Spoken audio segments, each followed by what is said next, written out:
It was supposed to be just another repair, a dusty old Remington typewriter from an estate sale. Keys jammed, ribbon tangled, nothing I hadn't seen before.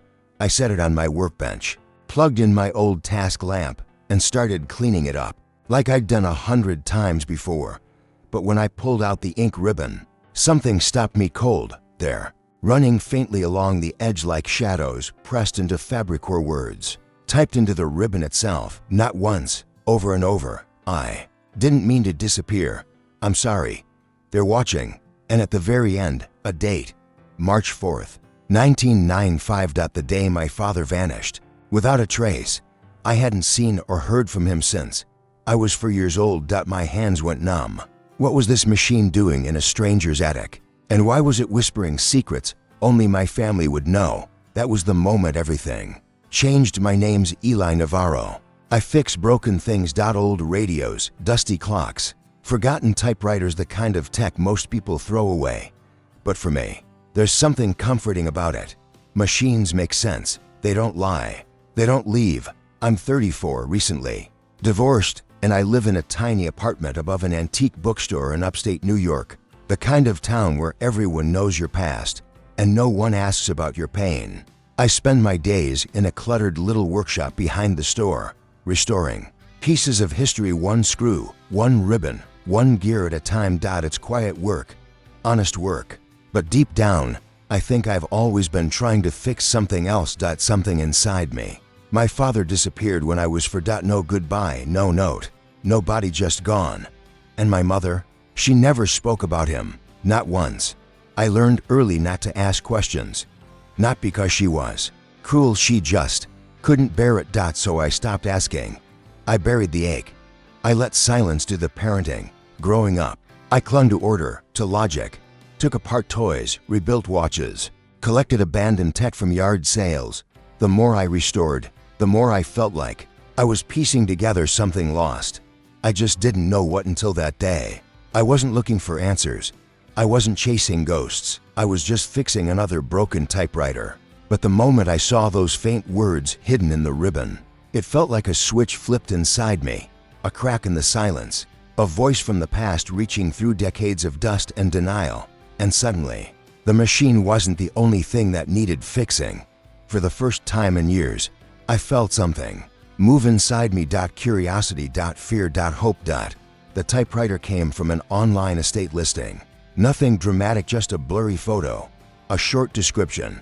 Remington 1940s model. Not working. Free if you pick it up. I messaged the contact, and they told me to swing by anytime. The house was quiet, empty. The kind of silence that feels older than the walls. The neighbors said the owner passed away a couple months ago. No family, no will, just boxes of dusty belongings and strangers cleaning out memories that weren't theirs. They let me inside, pointed me toward the attic. That's where I found it, sitting on a rotting table under a cracked skylight, covered in years of dust, but still solid, heavy, beautiful in that way only things built to last can be. I carried it home like a relic. Back at my workbench, I began the usual ritual: unscrew the housing, brush away the debris, test the keys. Everything was jammed tight, normal for a machine that hadn't been touched in decades. But then I looked at the ribbon. It was wound too tight, strangely tight. I released the tension and began to pull it free, careful not to tear it. That's when I saw it. Letters, faint impressions along the ink, typed into the fabric not just once, but in a looping sequence, over and over, like someone had typed the same lines again and again, with just enough pressure to leave a ghost behind. I didn't mean to disappear. I'm sorry. They're watching. My heart stopped. I adjusted the light. The letters were real, deliberate. And then there was a date, March 4th, 1995. I said it out loud. My breath caught in my throat. That was the day my father vanished. My hands started shaking. This machine wasn't mine. It came from a stranger's attic, in a house I'd never been to before. So why was it speaking directly to me? I tried to calm myself. Old ribbons can carry leftover impressions. Maybe it was coincidence, a trick of the mind. But my gut knew better. This wasn't random. Someone had typed this message on this machine for a reason. And somehow it had waited for me. I wanted to stop, to put the ribbon away and pretend I hadn't seen anything. But curiosity pushed harder than fear. So I rewound the ribbon, sat down, and stared at the keys like they might answer back. That was the beginning, the first thread in a story that was never supposed to be unraveled. And once I started pulling, I couldn't stop. I told myself it was nothing, just a strange old message on a forgotten ribbon. Maybe the man who owned the house was writing a novel. Maybe the date was coincidence. Maybe I was reading too much into it. But my brain wouldn't let it go.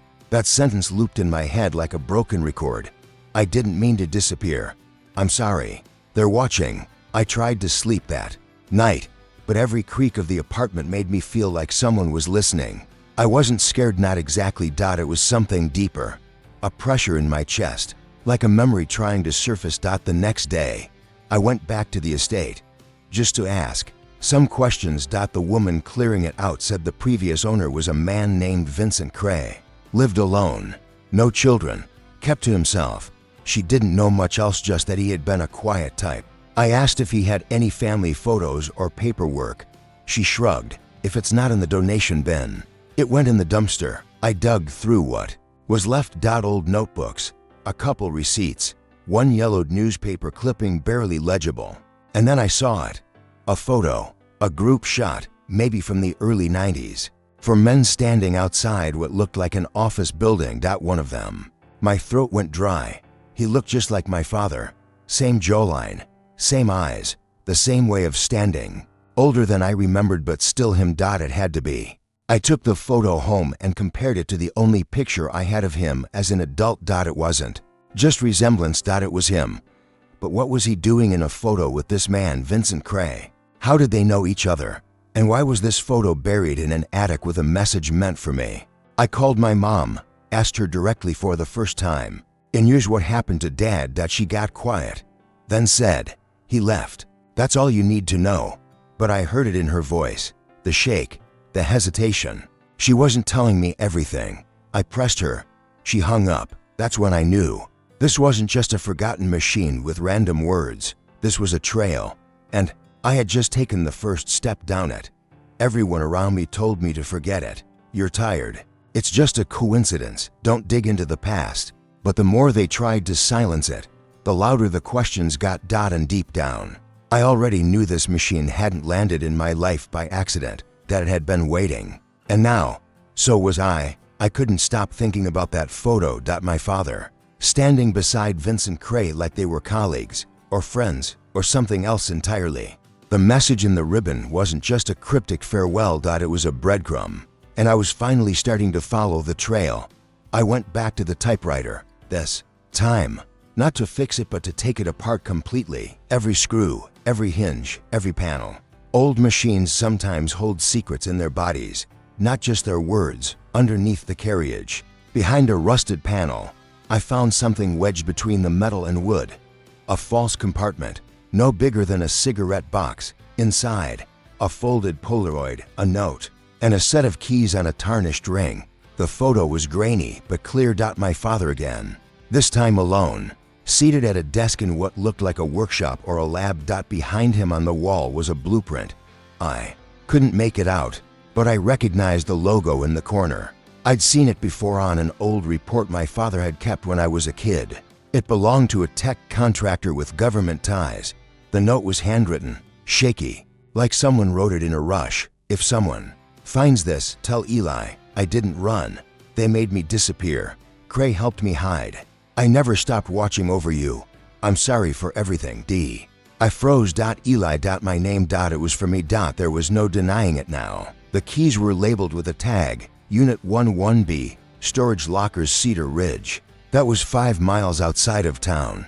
I sat there for a long time, staring at the pieces. The old me would have walked away, would have put it all in a box and shoved it into the back of a closet. But I couldn't unsee what I'd seen, and I couldn't unread those words. This wasn't just about my father anymore. It was about a lie that had lasted my whole life. And maybe, just maybe, the truth was still waiting. So I got in my car and drove past the edge of town, past the fear. To find out what was inside that storage unit. Because now I knew something no one else did. That machine hadn't just been a relic. It had been a messenger, and I wasn't fixing it anymore. It was fixing me. The storage facility sat at the end of a long gravel road, hidden behind a row of pine trees that hadn't been trimmed in years. No cameras, no guard, just a keypad and a quiet hum of wind. Unit 11B was near the back, dusty, rusted, forgotten. Like everything else in this story, I unlocked it with the keys from the typewriter. The metal door groaned open. Inside were 6 boxes, unlabeled, heavy, covered in layers of time. I opened the first one.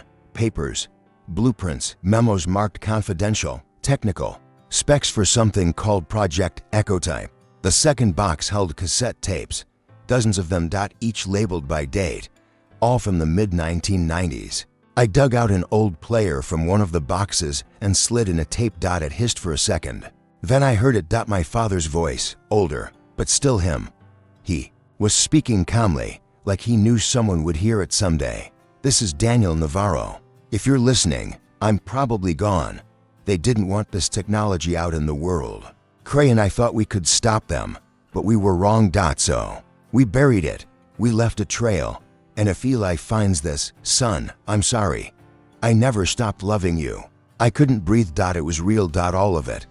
He hadn't abandoned us. He hadn't run. He'd been forced into hiding because of something bigger than our family, something dangerous. For a second, I thought about taking the tapes to the police, or a journalist. Or anyone who could blow this whole thing open. But then I realized something. There was no proof these people still existed. No evidence they'd ever face justice. And once this was public, my father's name would be dragged through headlines. He'd be a story, not a man. So I made a choice. I scanned the files, copied the tapes, cataloged everything, but I kept it quiet. I told my mom. At first, she didn't believe me. Then she saw the photo, heard the tape, and she broke. Tears, years of grief finally coming out in waves. She hadn't known the full story either. Only that one night, 2 men had come to the house, and after that, he was gone. She blamed herself for not protecting me from the lie. I forgave her, because now I understood. We were all victims of the same silence, and even though I didn't know what to do next, I knew one thing for sure. The man I thought I'd lost had tried to find me. He'd left a map, typed into history. And I had followed it. The days that followed felt like walking through fog, quiet, surreal, heavy with meaning. I went back to work, but I wasn't the same. The typewriters, the radios, the old clocks, they still whispered stories, but now I listened differently, because I knew what it meant to be forgotten and what it meant to be found. I kept the tapes in a locked drawer in my workshop, labeled, organized, like a private archive only I knew existed. Sometimes, late at night, I'd play one, just to hear his voice, to feel like he was still here, still trying to make it right. I started writing. Not a book, not yet. Just pages in a leather notebook, pieces of memory. Fragments of truth that had waited years to surface. I called it the ribbon, because that's how it all began. One thread, hidden in ink, stretched between generations. And once I pulled it, everything unraveled. In the best possible way. My mom and I began to talk more. Real conversations. Not the careful, tiptoeing exchanges we used to have. She told me about the early days with my father, how smart he was, how scared she had been. And how she always hoped he'd find a way to tell me the truth. Turns out, he did. I went back to the storage unit one last time, packed everything into waterproof containers, labeled each one in case something ever happened to me. Because secrets like this can't disappear again. Not like he did. As for the Remington typewriter, it sits on my desk now. Polished, quiet. Sometimes I catch myself staring at it, wondering how many other messages the world has missed. How many truths have been typed and buried, waiting for the right eyes, the right hands. I didn't go to the press. I didn't chase headlines. Some stories aren't meant to be broken wide open. Some are meant to be carried, preserved. Held like memory in metal and ink. But I know one thing. I'm not the same man I was before I found that ribbon. I used to fix machines to feel whole. Now, I fix them to remember. To honor. To feel connected to something bigger than wires and gears. And every now and then, someone walks into my shop with something broken, And I wonder, what's really hiding inside? Because sometimes, it's not just about restoring what's been lost. Sometimes, it's about discovering what was always there, waiting. I never thought a broken typewriter would lead me here. To truths buried in ink. To a father I thought I'd lost. To a version of myself I didn't even know I was still searching for. I used to believe that silence meant abandonment, that when people disappear, it's because they choose to. But sometimes, the world pulls them away. And sometimes, they try desperately to leave something behind. Something small. Something strange, like a message hidden in a ribbon, just waiting for the right moment to be found. That typewriter didn't just carry letters. It carried memory. Guilt. Love. It carried the weight of everything he couldn't say out loud. And maybe that's what stories really are. Messages across time. Reminders that even when we vanish, our words can still reach the ones who matter. I don't know if I'll ever share everything I found. Maybe I will. Maybe someday the world will be ready to hear it. But for now, I carry it with me. Not as a burden, but as proof that my father tried, that I mattered to him. And that no silence is ever truly empty. So if you ever find something that doesn't quite make sense, a photo with no caption, a letter tucked inside an old drawer, a typewriter ribbon stained with half-faded words, don't ignore it. Look closer. Ask the questions. Follow the thread. Because you never know what story might be waiting just beneath the dust. Some secrets are meant to stay buried, but others beg to be found. Would you have opened the ribbon? Would you have read the message? Or would you have walked away? Tell me in the comments. Because your story, your truth might be waiting to start with one broken thing. And if this story moved you, stay connected. Subscribe, like, share it with someone who's still searching for their missing piece. Sometimes, we don't need to fix the past. We just need to listen to what it left behind.